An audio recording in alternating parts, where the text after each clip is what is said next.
Tribunnews, kita beralih ke berita selanjutnya. Ada fasilitas rapid test antigen gratis bagi peserta seleksi CPNS di Maluku Tengah. Ini syaratnya. Seleksi kompetensi dasar SKD calon pegawai negeri sipil Kabupaten Maluku Tengah 2021 sudah mulai berlangsung hari ini. Seleksi tersebut dijadwalkan berlangsung selama 5 hari ke depan, terhitung mulai hari ini hingga 30 September 2021 pekan depan. Proses tes akan berlangsung dengan protokol kesehatan ketat, terutama peserta yang mengikuti tes harus menunjukkan hasil pemeriksaan swab antigen yang negatif COVID-19.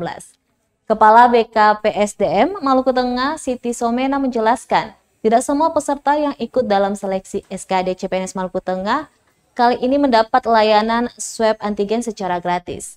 Ia menjelaskan layanan swab antigen gratis hanya berlaku bagi peserta yang mengantongi KTP Maluku Tengah.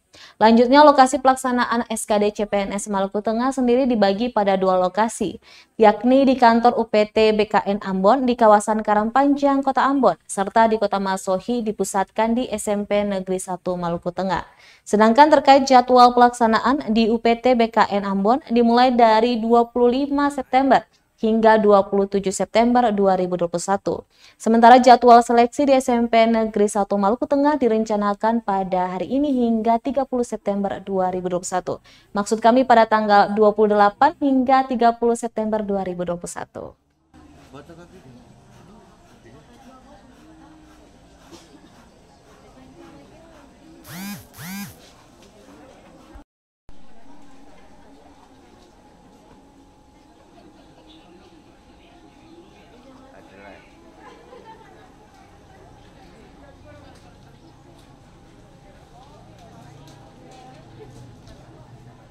Terima kasih sudah nonton.